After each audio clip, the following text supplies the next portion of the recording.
Yesterday we had a really eye-opening discussion with a number of people. We learned a lot of presentations on the Sri Lankan negotiating processes and the struggles that are emerging. Today we had an opportunity to meet with others, and it's been great learning. We are really grateful. A year ago, as Ahilan said, myself and Professor Chandrasekhar were here in March, just as after Sri Lanka signed the agreement with the IMF. Professor Chandrasekhar is also here, just that he's a little indisposed. I think he has a stomach upset, so it's a pity that he can't participate in this forum. Let me also, before I kick off, say that Professor Jayati Ghosh, when she introduces herself, she says, "I teach economics." She omits to say she was the co-founder of Ideas more than 20 years ago and remain a key player in Ideas. Over 20 years, she and others combined full-time teaching and research with volunteering over these 2 decades to get Ideas going.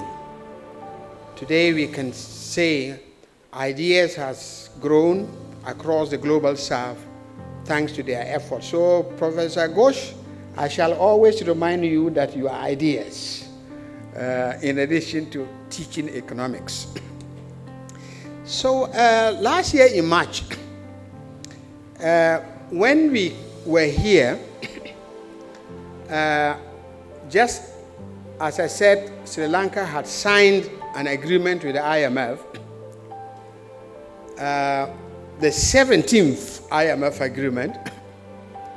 My country was also negotiating its 17th IMF agreement. My country had experimented, or was made for the first time, to do 2 sets of restructuring. Restructure to meet external debt obligations and undertake domestic debt restructuring. In the forum that we had, I think it was at the library, we did warn at the time that domestic debt restructuring would be visiting Sri Lanka.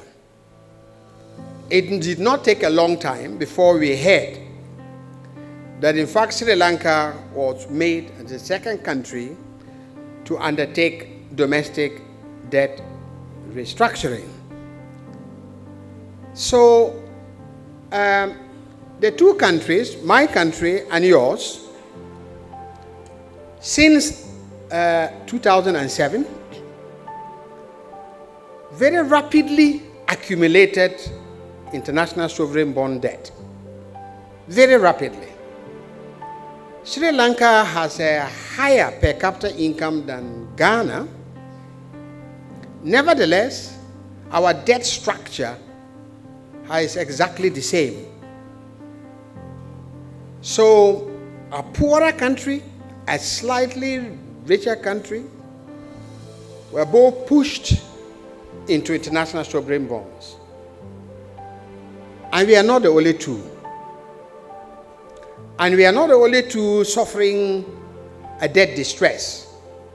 There are 50 or more who are suffering debt distress, in the process of debt restructuring, preparing for debt restructuring, or taking very harsh measures to avoid a formal agreement with the IMF whilst implementing IMF-type programs. It is a global issue. Why and how did we come here? I shall leave that for Professor Ghosh and Martin to explain further. But here we are.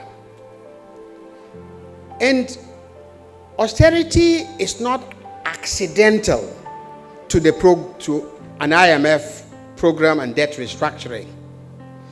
The purpose of the restructuring is precisely to reduce aggregate demand, to squeeze aggregate consumption. You squeeze that so that it's savings to pay the debt. How much you squeeze depends on how much you are able to negotiate burden sharing between your country and the creditors. In this case, international sovereign bond holders. It's called haircuts. How much each of us will share the bearing of readjustment, because after all, both sides are supposed to have benefited, and for international sovereign bondholders, they already made their money. The more you can get a haircut, that is greater burden sharing from your creditors, the less you squeeze the population. The squeezing of the population takes a number of forms. The more obvious one is the cutting down of public expenditure. Although the external debt issue is largely a factor of a balance of payment imbalance, the idea is that if you squeeze government spending, given that government is a significant player in the economy, you will also squeeze, ultimately, imports, total demand that leads to imports.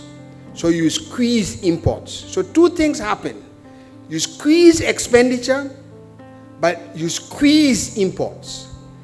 The import squeeze allows for a balance. That means you are importing less, you are saving more in foreign exchange, and hopefully you find other ways to bring in additional foreign exchange to service your debt and to grow. The import squeeze leads to increase in consumer goods generally.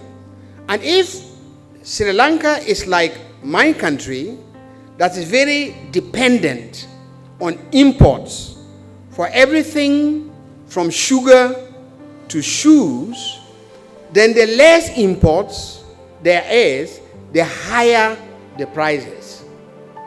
So the austerity takes the form of a reduction in public expenditure essential for essential services, public investment for growth, roads, electricity, and so on, but also increasing prices of imported goods. And therefore, the population is double squeezed.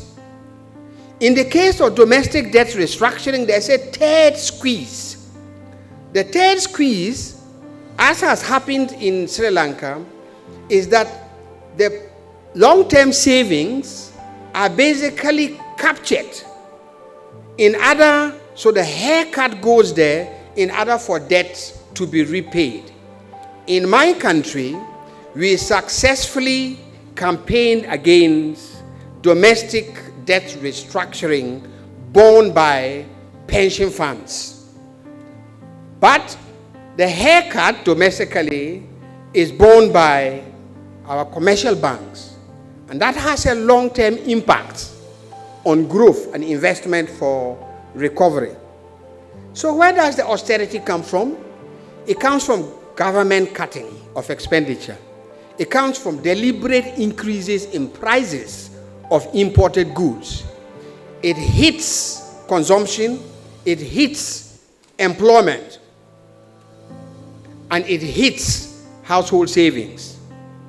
And all of this is to create the space to pay debtors. And as I have said, there is no single IMF agreement, there is a formula. They have a debt sustainability framework. They have a particular package.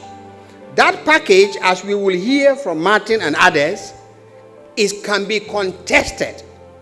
That alternative frameworks can be put on the table for adjustment and more just and equitable burden sharing within the population, working class and the wealthy, and between the country and its creditors.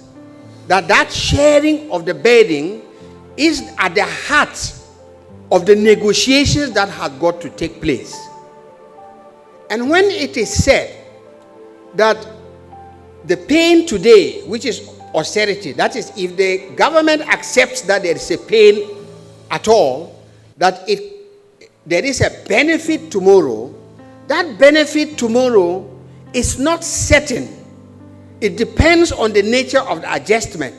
If it were certain, Sri Lanka would not be on its 17th IMF agreement. We would have solved that problem. The fact that we are repeatedly having agreements and restructuring means that something is not working.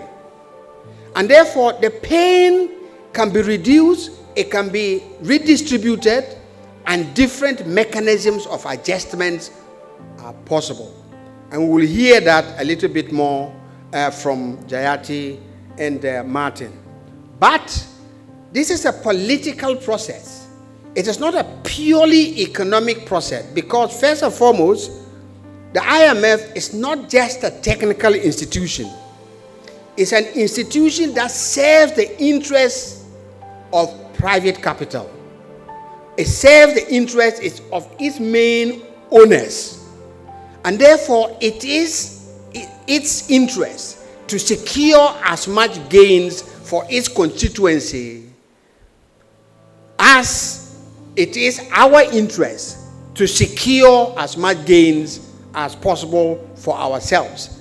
And it is down to the nature of the negotiations and the alternatives that is put on the table.